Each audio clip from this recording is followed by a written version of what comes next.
Hello बच्चों, आज हम हिंदी सुलभ भारती कक्षा 7वीं दूसरी इकाई का पाठ 3 दो लघु कथाएं उसकी जो दूसरी कहानी है ब सेठ का चित्र, उसे पढ़ेंगे और समझेंगे।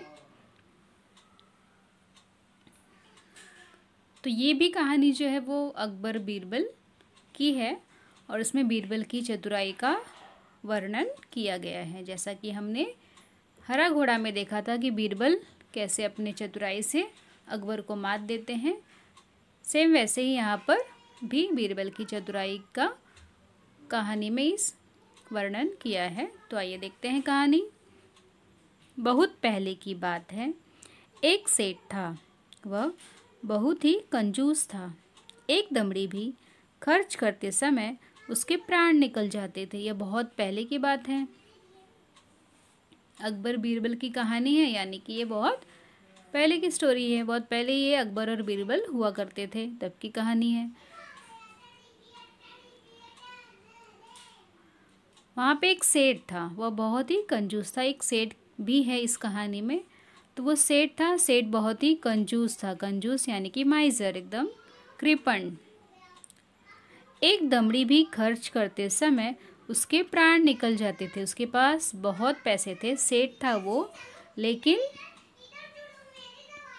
एक दमड़ी यानी कि पैसे का 8वां भाग, अभी 1 रुपये जो होता है वो उसमें 100 पैसे होते हैं। अब 1 पैसे का 8वां भाग मतलब समझ जाओ कि कितना कम।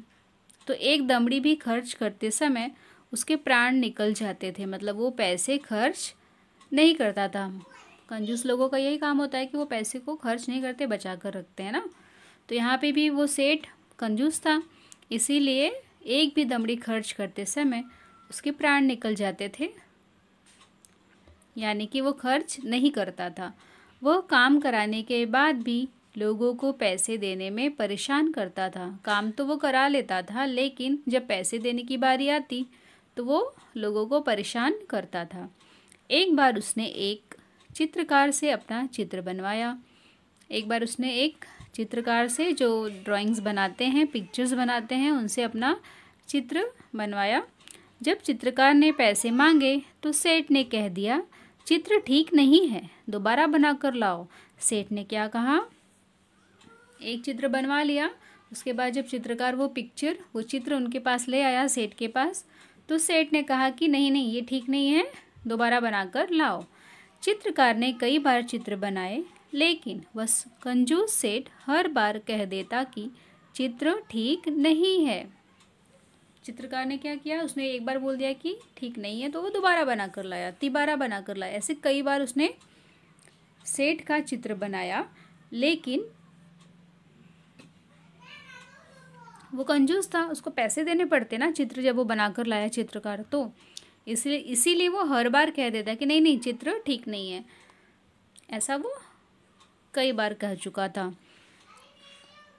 क्रोधित होकर उस चित्रकार ने सेठ से सभी चित्रों के पैसों का तकादा कर लिया। अब उसको गुस्सा आ गया, किसे? चित्रकार को, क्योंकि उसने कई बार चित्र बनवा लिया और हर बार कुछ न कुछ कमी निकाल रहा था। इसीलिए वो क्रोधित यानी कि गुस्सा होकर चित्रकार से सभी चित्रों के पैसों का तकादा कर लिया, या तकादा यानी कि मांग लिया। धूर्त सेठ बोला, कैसे पैसे? जब मेरा चित्र ठीक से बना ही नहीं तो मैं पैसे किस बात के दूं? सेठ ने क्या कहा?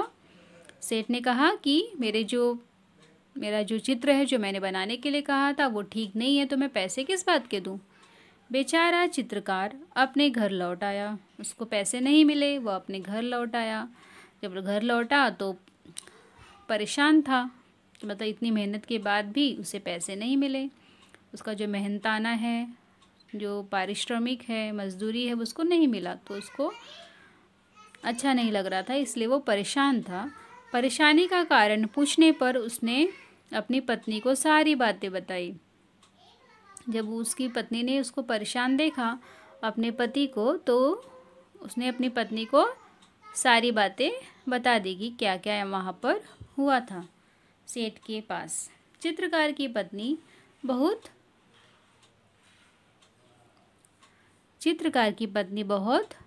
बुद्धिमान थी, होशियार थी, चालाक थी।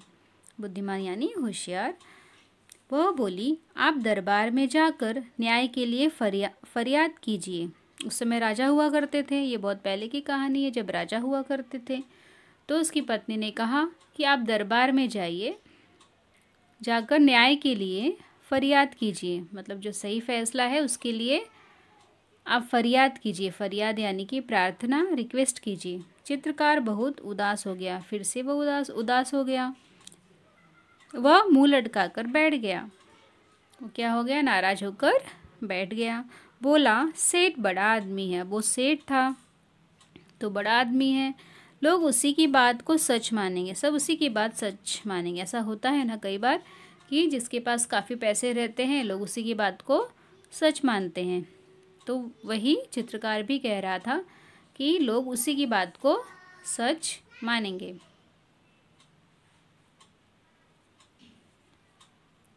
भला मुझ जैसे गरीब का साथ कौन देगा? उसने अपनी पत्नी से कहा कि मेरे जैसे गरीब का साथ कौन देगा भला? चित्रकार की पत्नी बोली, सबके बारे में ऐसा नहीं कह सकते, कोई कोई ऐसा होता है, लेकिन सारे जो लोग हैं वो एक जैसे नहीं होते। तो उसकी पत्नी ने अपने पति को समझाया, चित्रकार को समझाया कि सबके बारे में हम ऐसा नहीं कह सकते।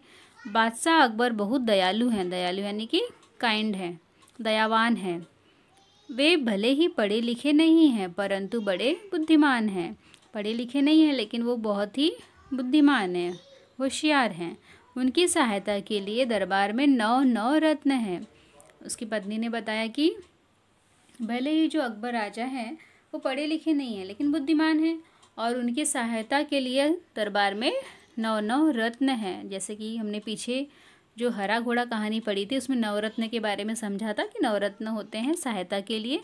कोई भी डिसीजन लेना होगा तो उनकी मदद से राजा अपना फैसला सुनाते हैं, कोई मुसीबत है तो उनकी मदद लेते हैं। तो वैसे ही उसकी पत्नी ने, चित्रकार की पत्नी ने भी समझाया अपने पति को कि वहाँ पे दरबार में 9 रत्न हैं, राजा की मदद के लिए आप वहाँ जाइए, आपको न्याय जरूर मिलेगा।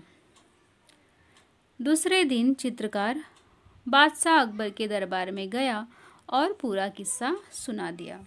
दूसरे दिन अपनी पत्नी की बात सुनकर जो चित्रकार है वो अकबर के दरबार में गया और पूरा किस्सा वहाँ पे सुना दिया, मतलब पूरी स्टोरी बता दी, पूरी घटना बता दी कि उसके साथ क्या क्या हुआ। ऐसे बादशाह अकबर ने चित्रों को लेकर सेठ को दरबार में बुलवा लिया। बादशाह अकबर ने क्या किया? चित्रों को लेकर सेठ को दरबार में बुलवा लिया। बादशाह ने सभी चित्रों को गौर से देखकर कहा, तुम्हारे इन चित्रों में क्या कमी है? बादशाह ने सारे चित्र को देखे और पूछा कि इसमें क्या कमी है। सेठ जी से पूछा कि तुम्हारे इन चित्रों में क्या कमी है? तो सेठ ने क्या जवाब दिया? हुजूर, इनमें से एक भी चित्र हूबहू मेरे चेहरे जैसा नहीं है। सेठ ने क्या कहा कि इनमें से जो ड्राइंग जो बनाया है चित्रकार ने, उसमें से एक भी चित्र जो है वो मेरे फेस के जैसा सेम टू सेम नहीं है। बादशाह मुश्किल में पड़ गए कि न्याय कैसे करें। उनको तो समझ नहीं आ रहा था अकबर को कि न्याय कैसे करें, फैसला कैसे सुनाए। बड़ी देर तक विचार करते रहे। जब उन्हें कुछ समझ में नहीं आया तो बीरबल से न्याय करने को कहा। जब भी कुछ ऐसी मुसीबत आती, किसी के पक्ष में फैसला लेना होता तो वो क्या करते? बीरबल की हेल्प लेते। जब उनको कुछ समझ में नहीं आ रहा था तो उन्होंने बीरबल को बोला कि तुम फैसला सुनाओ, तुम न्याय करो। बीरबल ने सारी बातें ध्यान से सुनी और तुरंत समझ गए कि सेठ चेहरा बदलने में निपुण है। सब कहानी जब बीरबल ने सुनी तो वो तुरंत समझ गए कि जो सेठ है वो क्या है? चेहरा बदलने में निपुण है। चित्रकार को पैसे ना देने पड़े इसीलिए वह नाटक कर रहा है। वो समझ गए कि चित्र में कोई खराबी नहीं है, लेकिन उसको पैसे ना देने पड़े। जो सेठ है उसको, चित्रकार को पैसे ना देने पड़े, इसीलिए वो सारा ड्रामा कर रहा है कि ये चित्र सही नहीं है। उसको सही रास्ते पर लाना जरूरी है। कला और कलाकार का सम्मान करने से कला संस्कृति की रक्षा एवं संवर्धन होता है। ऐसा बीरबल ने सोचा कि जो कलाकार हैं, जिनके हाथों में कला है, जिन्हें कला आती है, उनको सम्मान करना ज़रूरी है। अब उसने इतने मेहनत से चित्र बना के लाया, लेकिन जो सेठ जी थे वो बार बार उसमें कमियां निकाल रहे थे, उसका अपमान कर रहे थे, उसको जो उसका मेहनत था, उसका मेहनताना भी नहीं मिल रहा था। इसीलिए वो सोचे कि सेठ जी को सही रास्ते पे लाना ज़रूरी है। कला और कलाकार का सम्मान करने से कला संस्कृति की रक्षा एवं संवर्धन होता है। जो हमारा कल्चर है उसकी रक्षा होती है और उसमें वृद्धि होती है। इसीलिए जो कलाकार हैं उनको रिस्पेक्ट मिलना ज़रूरी है। कला में निपुण कलाकारों की इज्जत जहाँ होती है, वह देश विश्व में विख्यात होता है। जहाँ पे कलाकारों की इज्जत होती है, उनको रिस्पेक्ट मिलता है, वह देश, वह जो कंट्री है वो पूरे वर्ल्ड में क्या होता है, विख्यात होता है, फेमस होता है। इसलिए बीरबल ने चित्रकार से कहा, क्या कहा, आइए देखते हैं। इसलिए बीरबल ने चित्रकार से कहा, तुम्हारे चित्रों में सचमुच बहुत कमियां हैं। 3 दिन बाद इस सेट का हूबहू चित्र बनाकर दरबार में ले आना। 3 दिन का समय दिया चित्रकार को और ऐसे ही कहा चित्रकार को कि तुम्हारे चित्र में बहुत सारी कमियां हैं। 3 दिन बाद सेम टू सेम, जैसे का वैसा ही चित्र बनाकर ले आओ, तुम्हें पैसे मिल जाएंगे। और सेठ, तुम भी दरबार में आकर चित्रकार को पैसे दे देना। जो चित्रकार था उससे कहा कि तुम सेम चित्र बना के लाना, जैसा सेठ जी हैं सेम वैसा ही। और सेठ जी को बोला कि तुम पैसे लेकर आना और चित्रकार को पैसे दे देना। सेठ घर चला गया। जब सेठ घर गया तो बीरबल ने चित्रकार से कहा, मतलब उसको एक आइडिया दिया, उसको एक उपाय सुझाया, बीरबल ने सुझाया। उन्होंने कहा कि 3 दिन बाद तुम दरबार में एक बड़ा सा दर्पण लेकर उपस्थित हो जाना। दर्पण यानी कि आईना, मिरर। दर्पण लेकर उपस्थित यानी कि वहाँ पे हाजिर हो जाना, आ जाना। ऐसा उन्होंने उसको तरकीब सुझाई, आइडिया दिया। 3 दिन बाद चित्रकार दरबार में आया और सेठ के सामने दर्पण रखकर बोला, सेठ जी, आपका चित्र तैयार है। सेठ जी आए और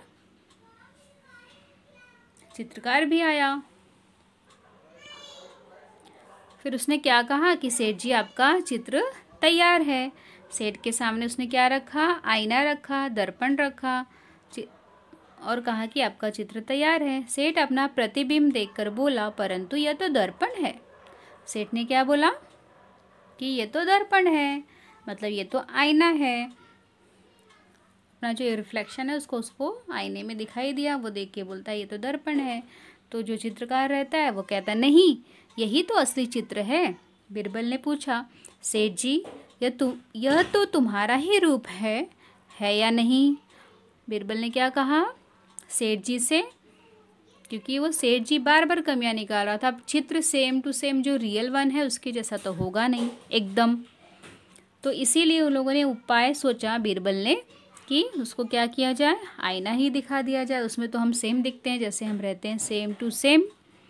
तो इसीलिए उसको उपाय सुझाया कि तुम आईना लेकर आना। जब आईना लेकर चित्रकार आया तो उसने जब सेठ जी को दिखाया कि ये देखिए यही आपका चित्र है ना, तब सेठ जी ने क्या कहा, वो बहुत चालाक था, उसने कहा नहीं, ये तो दर्पण है।